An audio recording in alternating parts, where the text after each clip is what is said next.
What up, though? I'm Fat. I'm Tree. Welcome back to another edition of Fast and and Tree. Tree. And today what we're going to talk about is shore excursions. Mistakes that cruisers always regret. So today we're going to talk about shore excursions, port days, and things that you regret once you get on those ports. You better believe it. First, we're going to talk about the difference between booking excursion with the cruise line and independent. That's right. So when you book it with the cruise line, you have more incentives coming your way as far as like if you run late, accidents, or whatever. The cruise line have to wait on you. But if you book it independent, the cruise lines are subject to leave you alone.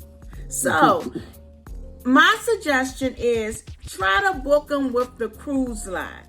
If you cannot and you can't afford it, just make sure that the independent could get you back on time. Can get you back on time.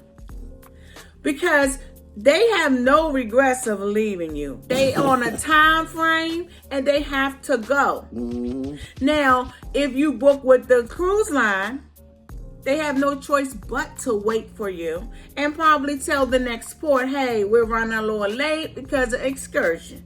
So again, there are two differences in the two. And if you can book and get back on time, that's fine. If not, go with the cruise line. Go with the cruise line.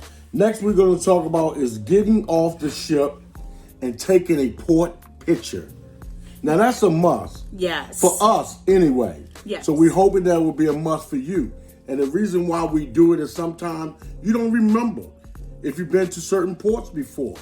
So if you take that picture, you can always go back and say, oh yeah, I was there in 2016 at that same exact port, but it looks a lot different now. So, and also it helps you with the ships. You know, each ship has a different name. So people would say, oh, have you been on the Carnival Glory, the Elation, the Jubilee? Let me go back to my port pictures and take a look to see if I've been there. Mm-hmm. So again, on those ships, they have different things to do. Next, we're going to talk about sightseeing based on popularity of your destination. Mm-hmm. This is a research situation because if you're going to, I would say, Bahamas, Nassau, then you want to research what's in the area so that you will know, okay, when I get to Nassau, I want to see this, I want to see that. So you want to do your research ahead of time so you have an idea once you get there, because the ship only there for a couple of hours. So you don't have time to do research and try to do the excursion or try to visit this location. You got to, soon as they say, okay, all off and get back by 4, guess what? You got to be hitting to a cab or getting on a tour bus and getting on your way. That way you can get back. And next we're going to talk about exploring the port shopping areas. Yeah. And the reason why we say you explore means take a walk around, check out all the stores, because most of the stores are the same. So what you want to do, you want to try to compare the prices of different things in the store, because the first store could be the store that overcharge you. So you want to try to explore, move around, check it out. You don't want to be like us. We went one time and we ended up purchasing a bottle of liquor for $91 that we could have got at another location for 40-something. So you want to be able to explore and check things out, because you will be one of the ones. Like you say, it's good to explore, because guess what? They will take your money. They ain't going to tell you, down the road they got it cheaper. They want the money, so they're going to take it. Then once you go down the road, you'll be like, oh man. And they be talking to you like, oh, this is the best deal on the beach. You're not going to get a better deal. And plus, I'll give you another deal on top of that. It depends on how much you spend. Yeah. So again, that happened to us before. So explore the port. explore the stores, compare the prices. Then once you compared the price and you see the cheapest price, go back to that store and purchase what you need. Don't be quick to purchase anything when you first get there, because you will miss out. Yep. Because every island is not what they call duty free. Okay? So the best thing you want to do is shop duty free on those islands and areas. Because every location does not have duty free.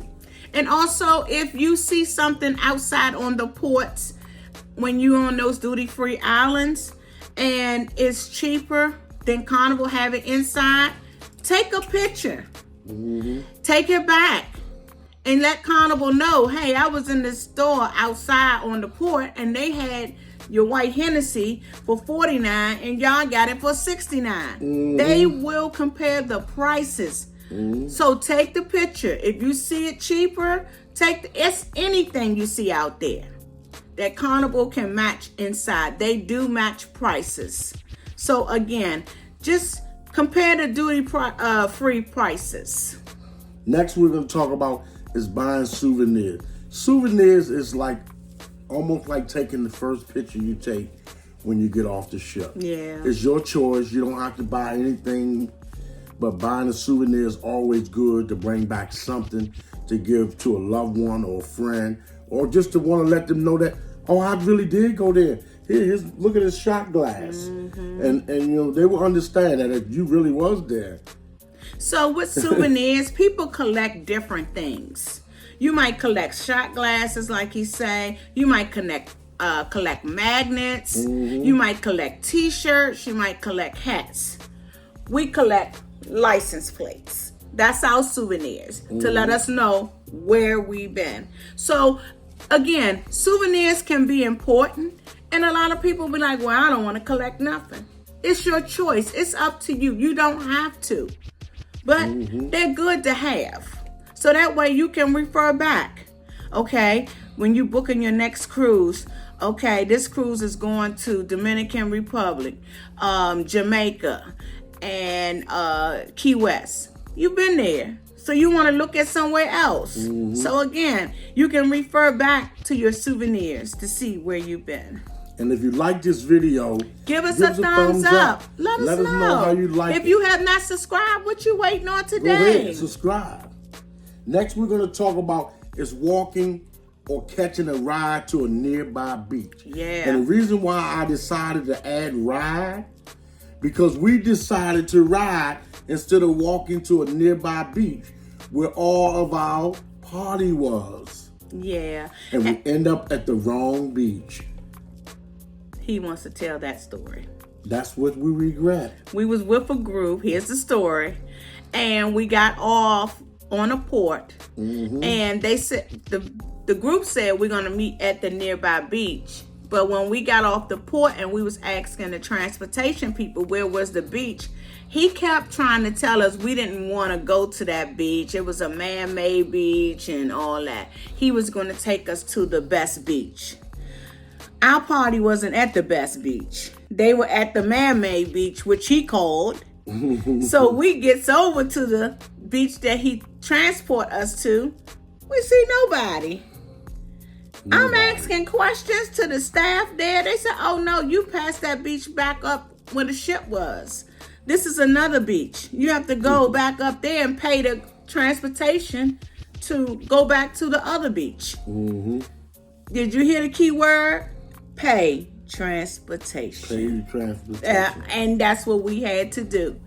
So we end up paying to get there and to get back. When you didn't even have to pay that, you can walk around the corner to the beach. So again, you can walk to your nearby beach or you can take transportation. Another story is we walk down the beach we walk down the street to the beach. Most of the beaches are in walking distance. Once you get off of the ship, just ask the people outside of the gate, ask them where's the nearby beach. That's what I do. And guess what? They will point you in that direction where the nearby beach is.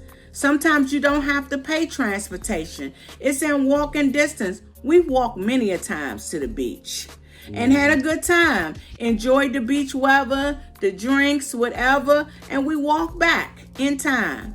So again, it's in walking distance, or you can catch the transportation. It's up to you.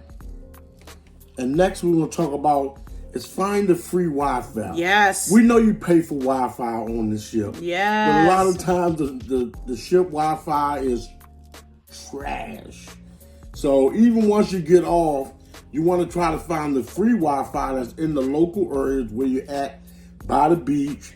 Most of the time they tell you to swim, come up to the thing, they'll give you the number, you put it in your phone, and it's going to go right through perfect.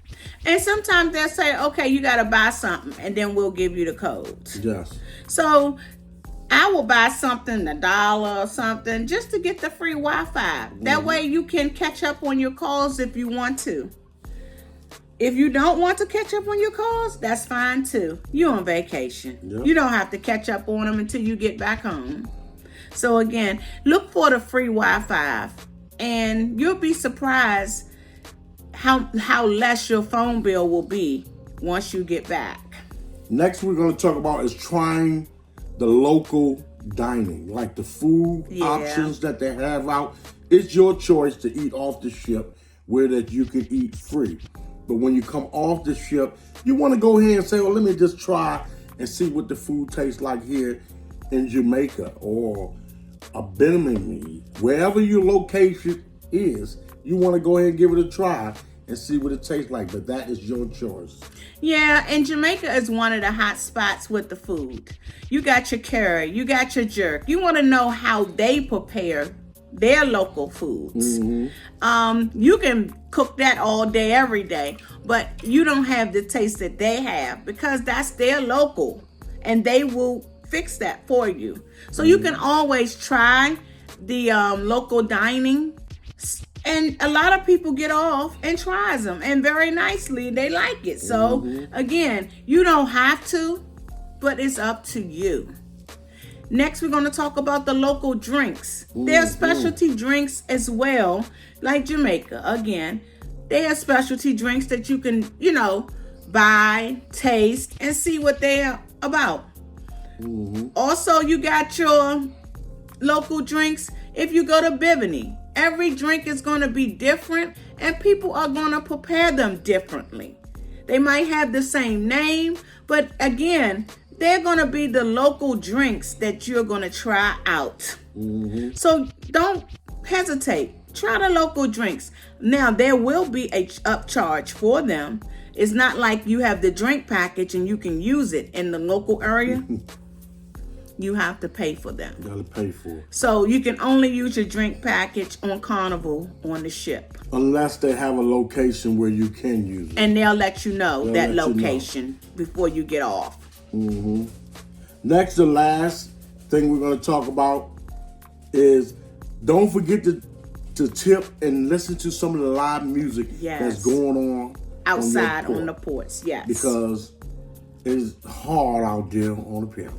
No, I mean, a lot of times the music you at the beach or on the ports, and it's relaxing. They'll play, and then they'll have a tip jar and ask you to tip. There's no limit to what you tip.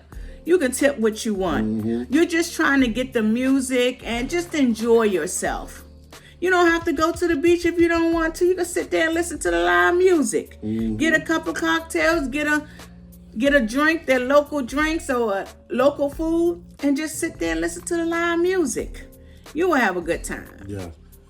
And don't forget to thumbs up, y'all. And subscribe. Peace, love, and cruising. Bye-bye.